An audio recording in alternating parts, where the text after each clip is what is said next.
जय माताजी, जय श्री कृष्ण। तो मित्रों केम छो बधा?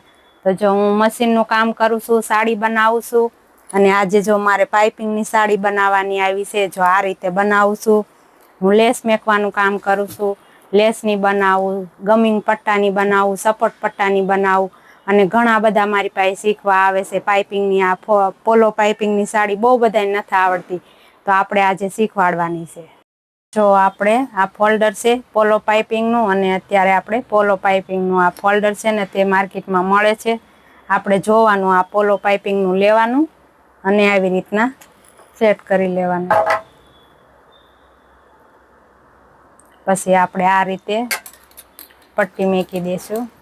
जो आवी रीतना थई जशे। जो आपणे आवी रीतना फोल्डर फिट करी लेशुं।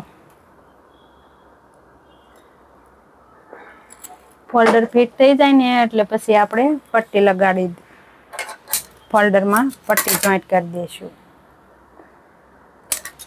आवी रीतना पट्टी लई लेवानी छे अने जो हवे पछी आपणे साड़ी चालू कर देशुं। पहेला जोई लेवानी आपणे सीधी ऊंधी अने प्रिंट जोई लेवानी, पंचिंग जोई लेवानुं अने आपणे सीधी साड़ी उपर लेस मेकवानो छे। आपणे 1 ने 80 मेकवी सीवी तो आपणे ई प्रमाणे मापी लेशुं। तो जो आपणे आ रीते नानी कोरमां मापी लेशुं अने साड़ी आपणे पहेला जोई लेवानी, सीधी छे, ऊंधी छे, पंचिंग जोई लेवानुं, प्रिंट जोई लेवानी।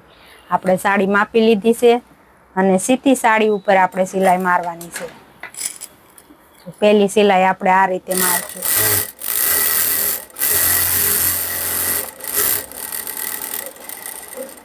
आपणी सिलाई एक हरखी आलवी जोईए अने आपणे आवी रीतना ત્રાસ પછી આપણે છેલ્લે કાપવાનો છે, પણ આપણે ત્રાસમાં નો પલ્લું બને ને એનું ધ્યાન રાખવાનું આપણે છે.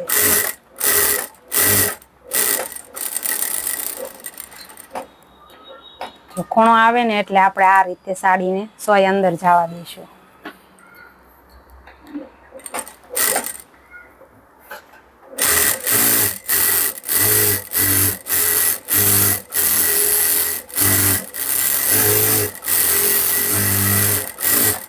साड़ी बनावी आना भाव 6 રૂપિયા છે, 7 રૂપિયા છે અને અત્યારે આમાં કામ પણ બહુ થાય છે, તો બધા શીખજો, આવી સાડી બનાવજો અને આપણે જેવી બને ત્યાં લગીને આપણે કામ થાય તે રીતે આપણે પ્રયત્ન વધારે કરવાનો સાડી બનાવવાનો.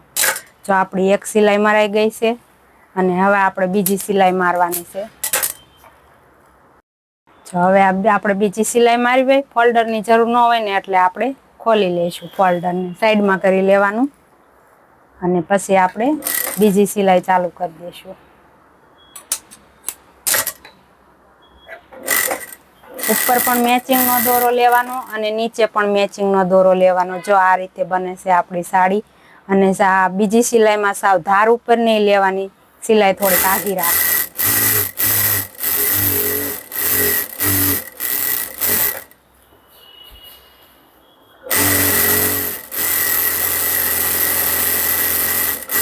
આપણે જ્યારે શીખતા હોય ને ત્યારે આપણીથી કોઈ પણ કામ થોડુંક ઓછું જ થાય છે. થોડાક ટાઈમ આપણે બનાવવી, થોડાક ટાઈમ આપણે એને સમજવી એટલે આપણીથી પછી ઝાઝી સાડી બનવા માંડે છે. શરૂઆતમાં હું 30 સાડી બનાવતી હતી, આજે હું 100, 120, 140 એટલી સાડી બનાવું. જો ખૂણો આવે ને એટલે આપણે આ રીતે કરવાનું છે.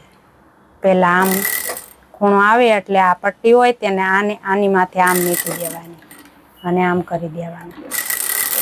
જો આપણો ખૂણો અહીંયા પડી ગયો છે, સરસ મજાનો દેખાય છે. આ રીતે દેખાવો પડે.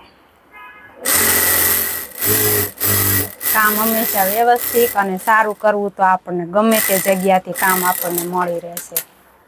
હવે જો આપણી સાડી બની ગઈ છે અને હવે આપણે વધનું કાપડ હોય ને તે કાપી લેવાનું. ત્રાસ સહેજ પણ નથી રહ્યો અને આપણી સાડી પણ મસ્ત બની છે, એકદમ સરખી પાઇપિંગ દેખાય છે. અને આ જે વધનું કાપડ છે ને એ કાપી ત્યારે સાડી કપાઈ ન જાય ને તેનું ધ્યાન રાખશું.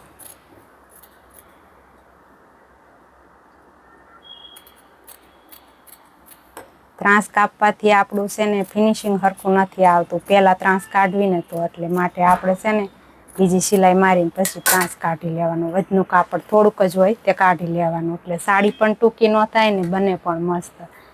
તો તમે પણ બધા બનાવજો.